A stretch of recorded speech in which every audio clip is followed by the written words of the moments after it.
দিনগুলা হচ্ছে তোমাদের জন্য বেশ কষ্টের দিন, তাই না? পরিশ্রমের দিন। তো পরিশ্রম করো, পরিশ্রম করলে দেখবা ফল পেয়ে যাবে। ঠিক আছে, পরিশ্রম করলেই ফল পেয়ে যাবে।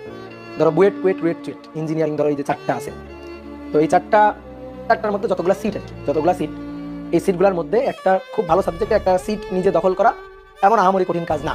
কোনো একটা স্টুডেন্ট, খালি এইটুকু বিশ্বাস করো, কোনো একটা স্টুডেন্ট যদি রেগুলার পড়াশোনার মধ্যে থাকে, তাহলে মনে করো যে কারো সাধ্য নাই যে তার একটা রেজাল্ট ভালো হবে না বা তার একটা চান্স হবে না, এরকম কারো সাধ্য নেই।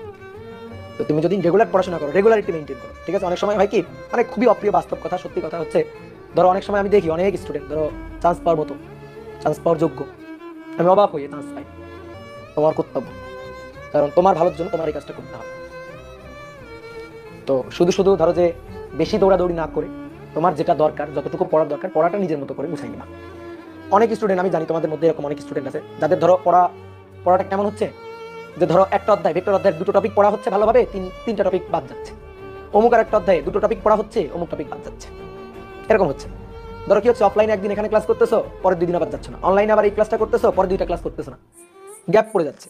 যে কোনো একটারে আঁকড়ে ধরো, যে কোনো একটারে আঁকড়ে ধরে রেগুলারিটি মেনটেন করো। আর একটা জিনিস, সেটা হচ্ছে প্র্যাকটিস। প্র্যাকটিসের উপরে কিছু নাই। তুমি আমার ক্লাস ধরো যে 5 ঘন্টা বসে আমার ক্লাস না করে তুমি যদি 5 ঘন্টা প্র্যাকটিস করো, তাহলে কিন্তু অনেক বেশি লাভ আছে, এটা সত্যি কথা। কিন্তু ধরো যে এটা আবার একটা জিনিস কি, ধরো তোমার পড়াই নাই, আগে থেকে পড়াই নাই, এই প্রবলেমগুলো তোমার বুঝতে হবে, জানতে হবে, তাহলে তো ক্লাস করাই লাগবে। কিন্তু ধরো এই জিনিসগুলো মোটামুটি হ্যাঁ আমার বোঝা আছে, জানা আছে, তাহলে তুমি বেশি বেশি করে প্র্যাকটিস করবে, বেশি বেশি করে প্র্যাকটিস করবে। আর স্পিড দিয়ে ধরো বাড়ায় পরে রেকর্ড ক্লাস করে নিলা, দেখলা, মানে সময়টাকে তুমি তুমি কিভাবে কাজে লাগাবে সেটা সম্পূর্ণ তোমার উপর নির্ভর করবে, তুমি কিভাবে কাজে লাগাবে। বুয়েটে মার্ক আসবে না, বুয়েটে মার্ক আসার দরকার নাই। বুয়েটে যদি মার্ক না আসে, তাহলে রুয়েট কুয়েট চুয়েট টার্গেট করো, ঠিক আছে?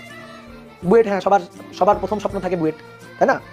কিন্তু মনে করো যে রুয়েট কুয়েট চুয়েটে এখানে যদি তুমি একটা ভালো সাবজেক্টে পড়ো, হ্যাঁ ভালো সাবজেক্টে মানে কি, যে কোনো সাবজেক্টে পড়ো, ভালো রেজাল্ট করো, তাহলে তোমার আটকা রাখার কোনো সুযোগ নেই, ঠিক আছে? যেমন আমি ধরো যে বুয়েট থেকে অনেককেই চিনি, যে আমাদের ধরো ব্যাচমেটের কথাই বলি, অনেককেই চিনি যারা মনে করো কি হচ্ছে, বুয়েট থেকে পড়ে বাইরে পিএইচডি করতে বা বাইরে মনে করো যে হায়ার স্টাডি করতে চলে গেছে, বা ধরো বিসিএস এ কোনো একটা ভালো জায়গায় ঢুকে গেছে। আমি রুয়েট থেকে অনেক